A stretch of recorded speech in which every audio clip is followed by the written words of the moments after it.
আমি চিনতাম না, কিন্তু আমি নির্বাচনের আগেই গতবারই বলেছিলাম যদি নির্বাচিত হই তাহলে মহারানী মানুষের সঙ্গে যে সম্পর্ক গড়ে তোলা, কারণ বিগত দিনের যারা বিধায়ক নির্বাচিত হয়েছিলেন তারা কোনোদিন মহারানী অঞ্চলে নির্বাচন ছাড়া আসেনি। ওই জিনিসটা আমি সরিয়ে দেব এবং মানুষের সঙ্গে সম্পর্ক তৈরি করব এবং প্রত্যেকটা সময় আপনাদের পাশে থাকব, সেই অঙ্গীকার নিয়ে সেখানটায় কাজ করেছিলাম। এবং ভারতীয় জনতা পার্টির আইপিএফটির জোটের নেতৃত্বে সেখানে সরকার প্রতিষ্ঠিত হয়, আমরাও নির্বাচিত হই এবং প্রত্যেকটা সময় আপনারা দেখেছেন সেখানে খরা, বৃষ্টি, তুফান বা কোভিডের সময়ও প্রত্যেকটা সময় আমি এখানে আসার চেষ্টা করেছি, আপনাদের পাশে থাকার চেষ্টা করেছি। এই দাদার বাড়িতে বোধহয় আমি 2-3 বার এখানে গিয়েছি। ওনার ছেলেও অসুস্থ ছিল।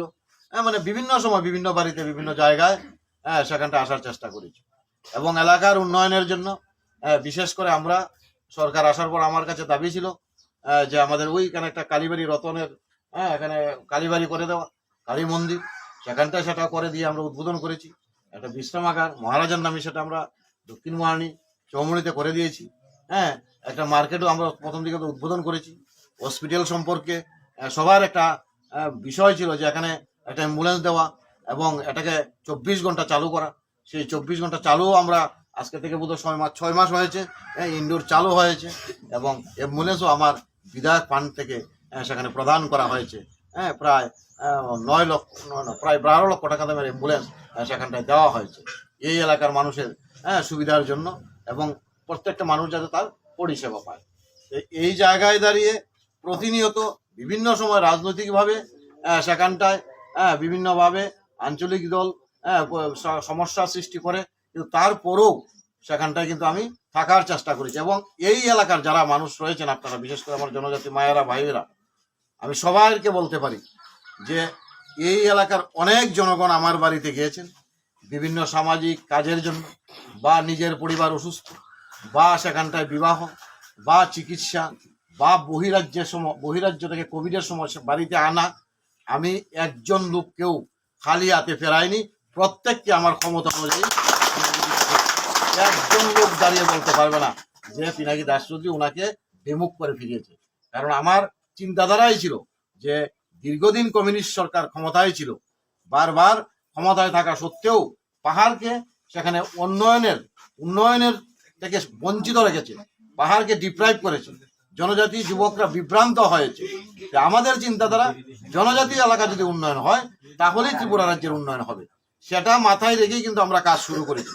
এবং আপনারা দেখেছেন আমাদের দেশটা উপমুখ্যমন্ত্রী বিশেষ করে কোনোদিন এই রাজ্যে কমিউনিস্ট পার্টি দীর্ঘদিন থাকার পরেও এফএফসি ফান্ড যেটা গ্রাম পঞ্চায়েতে পেয়ে থাকে, পঞ্চায়েত সমিতি পেয়ে থাকে প্রতি বছর, এই ফান্ড কোনোদিন এডিসি এলাকাতে লাগু হয়নি।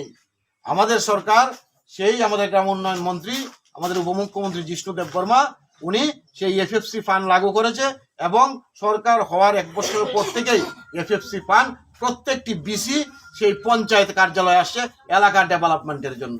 এটা মাথায় রাখতে হবে। এই ফান্ড কোনোদিন ছিল না, শুধু বিসি এলাকাতে পিডিএফ ছিল, এমজি লেখা ছিল, এই 15 ফাইন্যান্স কমিশনের টাকা সেখানটায় দেওয়া হচ্ছে এবং সেটা সারা জীবন থাকবে, আর কেউ এটাকে বদ্ধ রাখতে পারবে না। এবং বিশেষ করে মহারাজার নামে, বিশেষ করে দীর্ঘদিন জনজাতি অঞ্চলের মানুষ মহারাজার নামে সম্মান দেওয়া, মহারাজকে একটা সরকারি ছুটি দেওয়া বা মহারাজকে আমরা সম্মানিত করা, সেই ধরনের দাবি কিন্তু এলাকায় সারা রাজ্যে দাবি রাখা হয়েছিল। আমরা কংগ্রেস দেখেছি, কমিউনিস্ট দেখেছি, টিওজিএস দেখেছি, টিএনবি দেখেছি, আইপিএফ, মানে প্রত্যেকটা আঞ্চলিক দলকে আমরা দেখেছি বিভিন্ন সময় ক্ষমতায় থাকতে, কিন্তু কোনো দল একবার মহারাজের কথা চিন্তা করেনি। আমাদের ভারতীয় জনতা পার্টি আজকে প্রমাণ করেছে যে কোনো রাজনৈতিক দল যদি বিশেষ করে জনজাতি অঞ্চলের মানুষ বা জনজাতি পরিবার বা জনজাতি ব্যক্তিকে সম্মান দেওয়া, সেটা হচ্ছে একমাত্র ভারতীয় জনতা পার্টি। সেটা উদাহরণ হিসেবে আজকে মহারাজার নামে এয়ারপোর্ট নামাকরণ হয়েছে, একদিনের ছুটি ঘোষণা হয়েছে, কারণ এই মহারাজের স্বপ্ন ছিল এবং এই মহারাজকে আমরা আধুনিক রূপকার বলি। এই বিশ্রামাগারের নাম দিয়েছি আমি মহারাজ, আপনারা জানেন কেন? ওনাকে সম্মান করা উচিত, ওনার সম্মানীয় ব্যক্তি, ওনার চিন্তাধারা ভালো ছিলেন, কিন্তু বিগত দিন এগুলি কোনোদিন কোনো কাজ করেনি।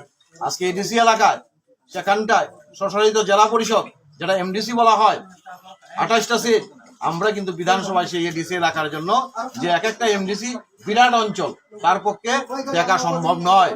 আমরা বিধানসভায় প্রস্তাব পাঠিয়েছি, সেই প্রস্তাব দিল্লিতে গেছে, সেটা লোকসভার মাধ্যমে রাজ্যসভার মাধ্যমে পাশ হয়, রাষ্ট্রপতির অনুমতি লাগে। কিন্তু আমাদের রাজ্যের বিধানসভার অধিবেশনও 50টা আসন যাতে করানো হয় সেই লক্ষ্যে আমরা প্রস্তাব দিয়ে দিল্লিতে পাঠানো। কিসের লক্ষ্যে? এডিসি এলাকা উন্নয়নের লক্ষ্যে। এই তো চিন্তাধারা।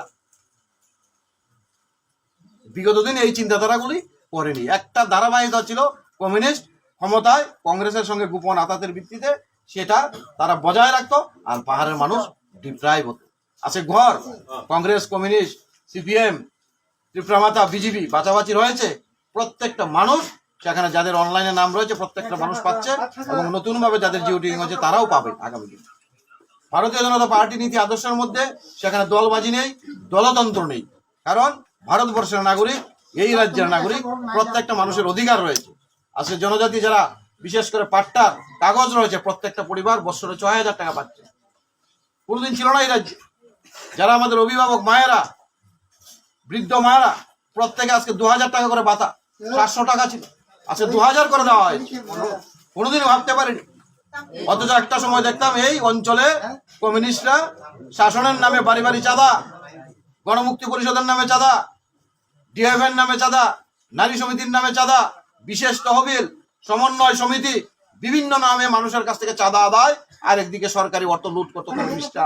সেই কমিউনিস্ট, সেই কংগ্রেস আজকে জুট হয়েছে আমাদের বিজেপিকে রোকার জন্য। ওনারা বুঝে গেছে পায়ের তলায় মাটি নেই, কারণ একা লড়াই করা সম্ভব হবে না। আর একা লড়াই করা সম্ভব হবে না বলেই আজকে সেখানটা জুট করতে যাচ্ছে, এবং জুট হয়েছে। সেই অবৈধ জোট আজকে ত্রিপুরা রাজ্যের মানুষ, কি জাতি কি জনজাতি, প্রত্যাখ্যান করেছে। শুধু সময়ের অপেক্ষা ভারতীয় জনতা পার্টি সেখানটা সংখ্যাগরিষ্ঠতা নিয়ে জয়যুক্ত হয়ে ক্ষমতায় প্রতিষ্ঠিত হবে। শুধু সময়ের অপেক্ষা। কিভাবে কমিউনিস্টরা, কংগ্রেসরা জাতি জনজাতির মধ্যে দাঙ্গা, সেই 2099, 96, 2001 ভুলে যাবে এই রাজ্যের মানুষ। কত জনজাতি মায়ের কুল খালি হয়েছে, কত মা বিধবা হয়েছে, সেটা বাঙালির মধ্যে হয়েছে, জনজাতির মধ্যে হয়েছে। কার নেতৃত্বে? কমিউনিস্টের নেতৃত্বে। উগ্রপন্থা কারা সৃষ্টি করেছে? কমিউনিস্ট। তারা ক্ষমতায় ছিল 25 বছর। নিপেন বাবু ছিলেন 10 বছর মুখ্যমন্ত্রী, মানিক সরকার 20 বছর ধরে মুখ্যমন্ত্রী। কেন পাহাড়ের ছেলেরা সেই অন্য পথে চলবে?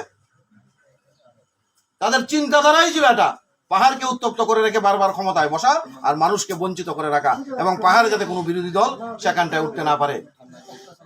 এই জায়গায় দাঁড়িয়ে ভারতীয় জনতা পার্টি সেখানটায় কাজ করে যাচ্ছে। এবং প্রত্যেকটা জায়গা আজকে দেখুন, শরণার্থী রিয়াং সেই মিজোরামের কোথায়, কত পরিবার ত্রিপুরা রাজ্যে পড়ে রয়েছে 15 বছর 20 বছর, সমস্যা সমাধান করেনি। একমাত্র আমাদের সরকার, ত্রিপুরা বিজেপি আইপিএফটি সরকার এবং কেন্দ্রের মোদীজির কারণে সেই শরণার্থী শিবিরকে পুনর্বাসন দেওয়া হয়েছে, জায়গা দেওয়া হয়েছে, ঘরের ব্যবস্থা করা হয়েছে, রেশন কার্ড দেওয়া হয়েছে। ভোটের অধিকার আমাদের ভারতীয় জনতা পার্টি সরকার দিয়েছে, অন্য কোনো পার্টি দেয়নি। তাহলে ভাবতে হবে জনজাতিদের জন্য কারা চিন্তাধারা করে। আজকে আপনাদের সায়েন্স ল্যাব বিল্ডিং হয়েছে, এডিসি জেনারেল এলাকাতে যান একটা বিল্ডিং, আমি প্রথমেই বলেছি সে এডিসি এলাকাতে করতে হবে, সেখানটা করেছে। একলব্য বিদ্যালয় এখানে হওয়ার কথা ছিল, পরবর্তী সময় মুঙ্গিয়াতে নিয়েছে। যদিও আমরা দাবি রেখেছি আমাদের এখানে লাগবে আগামীতে। কেন বারবার বলি? বলার কারণ কি, যে এডিসি এলাকা যদি উন্নয়ন হয় তাহলেই উন্নয়ন সম্ভব হবে, নতুবা উন্নয়ন সম্ভব হবে না। এই চিন্তাধারায় ভারতীয় জনতা পার্টি কাজ করে।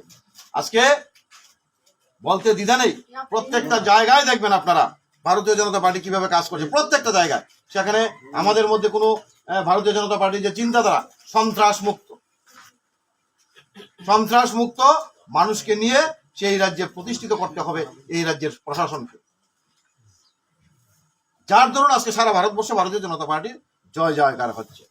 আজকে ভাবা যায়, আজকে আমরা মন্ত্রিসভা রয়েছে, আজকে আমাদের বিজেপি আইপিএফটির জোট রয়েছে, প্রেম কুমার আমাদের মন্ত্রী রয়েছেন, আমাদের জিষ্ণুদা মন্ত্রী রয়েছেন, আমাদের শান্তনা চাকমা মন্ত্রী রয়েছেন।